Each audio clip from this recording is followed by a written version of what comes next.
आज डॉक्टर कृष्णकांत मधुर हमारे व्यक्तित्व श्रृंखला के दूसरे साक्षात्कार के लिए हमारे आप सभी के मध्य संस्कार साथी यूट्यूब चैनल के माध्यम से मैं मुख्य संपादक मुकेश परमार और एंकर अनिकेत चौहान, डॉक्टर कृष्णकांत मधुर जो जाने माने कवि, साहित्यकार और शिक्षक भी है।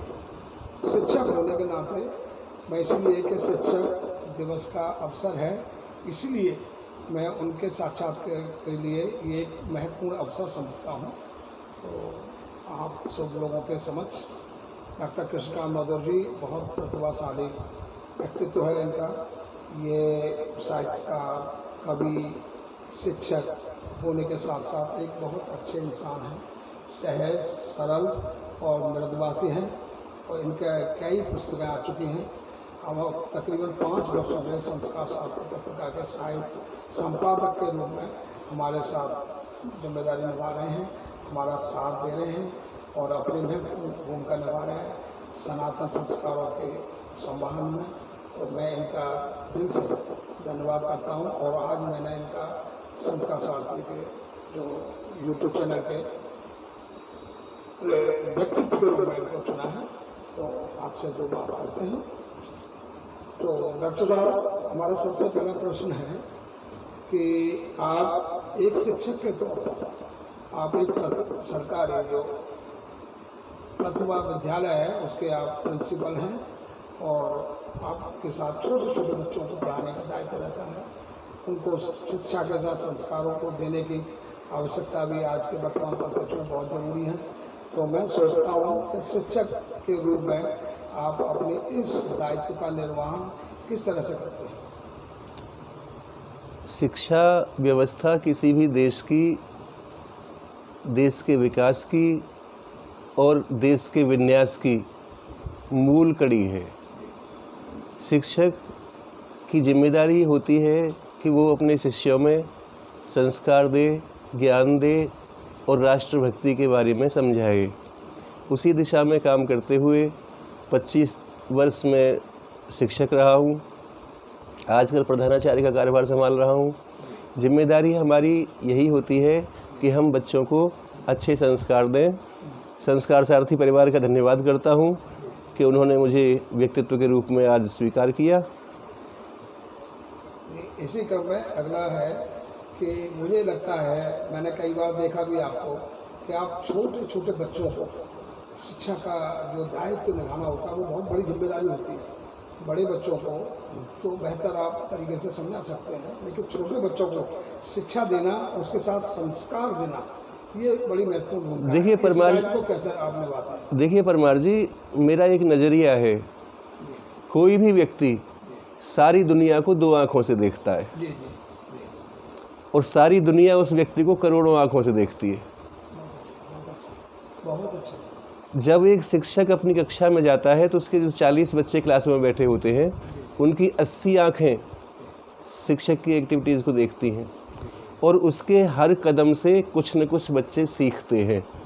यदि शिक्षक अच्छा कर रहा है तो बच्चे के दिमाग पर अच्छा प्रभाव जा रहा है, और शिक्षक गलत कर रहा है तो फिर बच्चों के दिमाग में कोई सही प्रभाव जाने वाला नहीं है। तो शिक्षक बड़े दायित्व का काम है शिक्षण, और बड़ी जिम्मेदारी का काम है कि हम छोटे छोटे बच्चों के दिमाग में क्या परोस रहे हैं। जी जी जी, मुझे लगता है कि हमारे जो बच्चों का जो बचपन में जो संस्कार मिलते हैं, शायद उसी के आधार पर उनका चरित्र निर्माण होता है। जी, इस बात से आप चरित्र निर्माण ही बचपन से शुरू होता है। जैसे शिक्षक मिल जाते हैं वैसे ही बच्चे होते चले जाते हैं। माता प्रथम शिक्षक है। माता पिता से बच्चा निकल करके शिक्षक की गोद में जाता है, और शिक्षक यदि उसको संस्कृति और संस्कार के बारे में बताने समझाने में कामयाब हो जाता है तो वो बच्चा जीवन में कभी ख़राब नहीं हो सकता। हमें बहुत सी विसंगतियां समाज में देखने को मिलती हैं। एक बार 500 टीचरों की मीटिंग हो रही थी और माइक मेरे हाथ में था, तो मैंने वहाँ एक मैडम आई, उनका पर्स और मोबाइल किसी ने रास्ते में चोरी कर लिया। तब मैंने माइक से ही ये बात कही थी कि यदि शिक्षक ने अपना दायित्व सही से निभाया होता तो ये जेब कतरा सड़क पर नहीं आया होता। कहीं ना कहीं इसके शिक्षण में कमी है। हम अपने विद्यालयों को मंदिर समझ करके और अपनी शिक्षण को उपासना समझ करके जब ईमानदारी से काम करेंगे तो देश के बच्चे जेब कतरे नहीं बनेंगे, चोर नहीं बनेंगे, गलत काम करने वाले नहीं बनेंगे। और एक बच्चे को शिक्षा देना देश की और शिक्षक की जिम्मेदारी है, और वह शिक्षा बच्चे के जीवन को कहीं से कहीं पहुंचा सकती है। चलिए, मेरा अगला प्रश्न है कि आप एक शिक्षक के साथ साथ साहित्यकार और कवि भी हैं। आपकी बहुत सारी रचनाएं पुस्तकें आई हुई हैं, तो मैं चाहूँगा कुछ पंक्तियों से आपका स्वागत करें। आप मुक्तक चंद सुनाइए और अपने जो साहित्यिक जीवन है उसके बारे में। जिंदगी फूल सी कांटों पे गुजारी हमने, क्या बात है। जिंदगी फूल सी कांटों पे गुजारी हमने, आरती वक्त की फिर भी थी उतारी हमने, और तुमने सौदा किया जिसका भरे बाजारों में, अस्मिता देश की मरमर के संवारी हमने, अस्मिता देश की मरमर के संवारी हमने। और 4 पंक्तियाँ कहना चाहूँगा।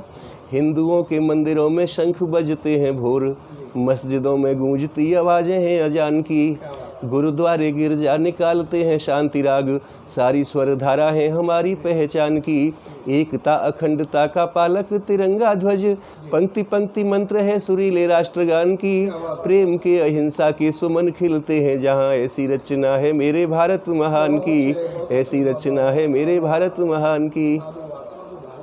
इसी जो श्रृंखला में मेरा मन आ रहा है, मेरा भाव है कि आपने विष्णु साहित्य नाम को पद्य शैली में आपने लिखा है, और उसकी जो 4 पंक्तियाँ पहले भी आपने सुनाई हैं, लेकिन मैं चाहता हूँ कि आप दर्शकों तक पहुँचाएँ, मेरा आपसे निवेदन है। विष्णु सहस्रनाम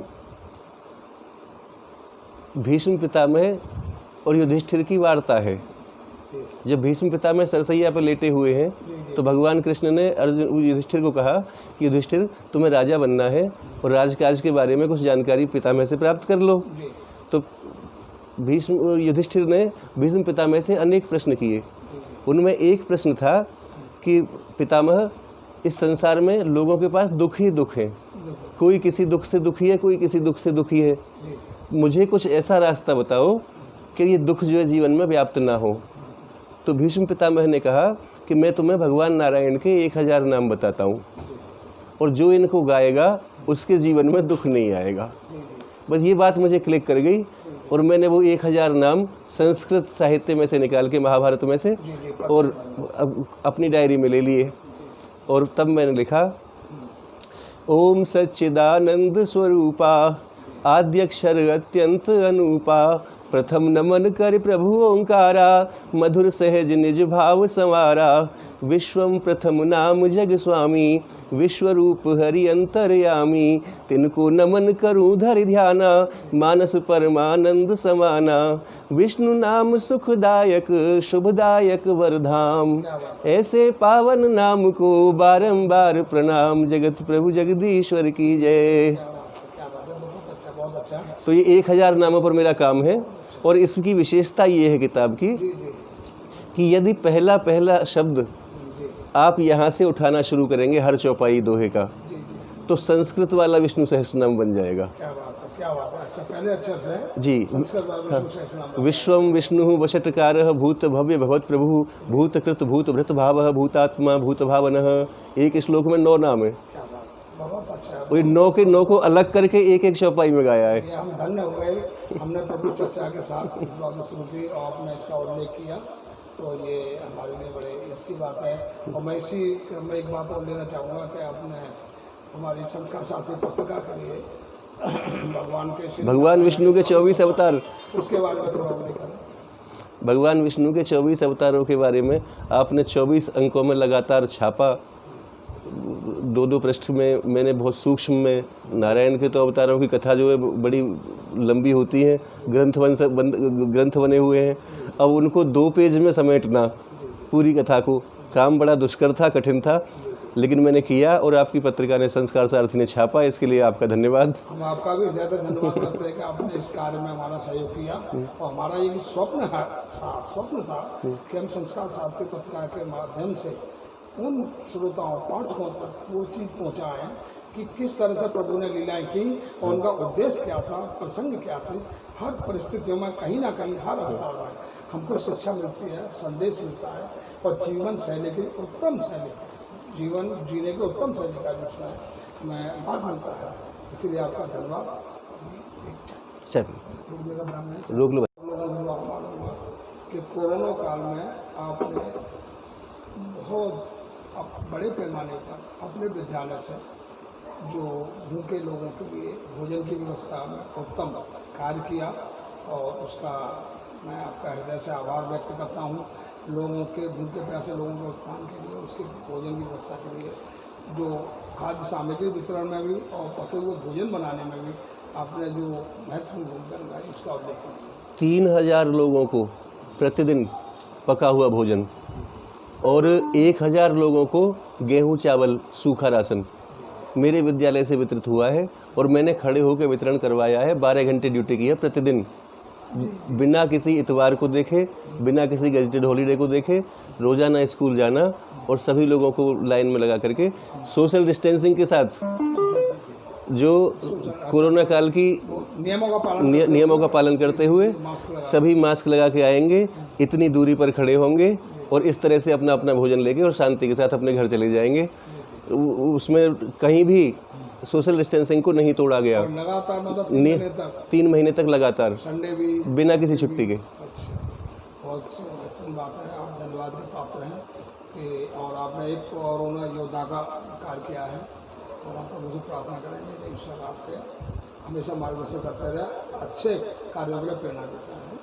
चलिए आप, अच्छा एक बात मैं कहना चाहता हूँ कि आपको क्या लगता है कि कोरोना से उत्थान या मुक्ति किस तरह से मिलेगी? कोरोना से मुक्ति किस तरह से मिल सकती है देश को? कुछ है, देखिए सारी वैक्सीन बन रही है लेकिन अभी तो हमारे देश में कोरोना उतना प्रभावी नहीं हो पाया।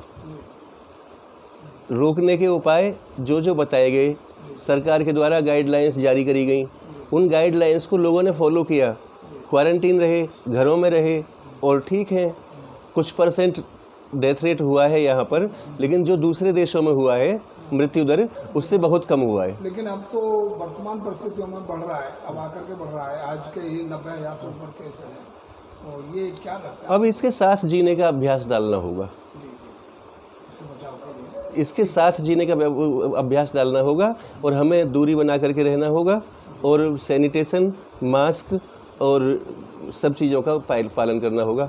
मेरा अगला प्रश्न है कि वर्तमान परिप्रेक्ष्य में कि आज जो हमारी जो युवा पीढ़ी है कहीं ना कहीं हमारे सनातन संस्कार, संस्कृति और जो जीवन मूल्य हैं उनसे कहीं ना कहीं भटक रही है।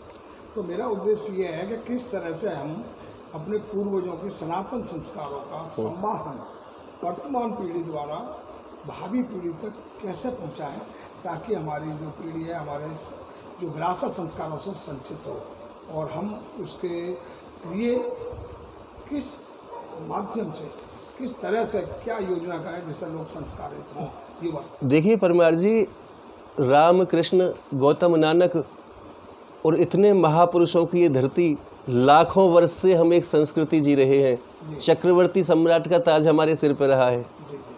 महाराज दशरथ चक्रवर्ती सम्राट थे और सारी दुनिया में सनातन धर्म था और कोई धर्म नहीं था।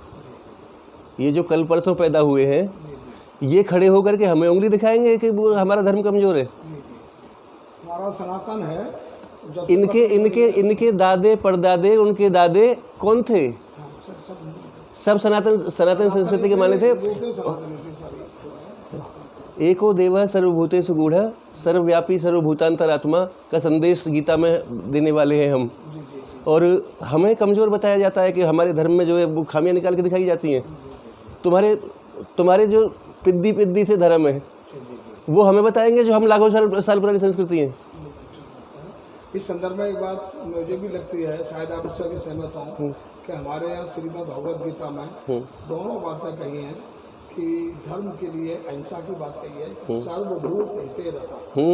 सारे प्राणियों की रक्षा करना, सुरक्षा करना, आजीविका का साधन करना और अपने भी करना, ये मनुष्यता का धर्म है। दूसरे अर्थों में उन्होंने ये भी कहा है, अगर कोई अधर्मी है, कोई अन्यायी है, कोई अत्याचारी है, तो उसके लिए क्या है, यदा यदा धर्मस्य गिलाने भवति भारत, है ना। तो व्युत्थानं धर्मस्य तदात्मानं सृजाम्यहम् अवृत्ताय साधूनां विनाशाय च दुष्कृतां धर्म संस्थापनाय संभवामि युगे। कहीं न कहीं यही है कि वो हर रूप में वो दोनों पक्षों को लेकर चले जाएगा। अधर्मी है, अन्यायी है, तो उसका विनाश करना चाहिए। हमारी जो राष्ट्रीय व्यवस्था रही है, संस्कृत और संस्कृति, इसको हमने करिकुलम में से हटा दिया। जो शिक्षाप्रद चीज़ें थी, जो हमारे महापुरुषों के स्मरण थे, वो सब के सब हमने हटा करके भजन पूजन करने वालों को दे दिए। टेंट लगा करके लोगों को लूट रहे हैं। यदि देश ने हमने शिक्षा के साथ इस चीज़ को जोड़ा होता, तो बच्चे कहीं के कहीं पहुँचे होते।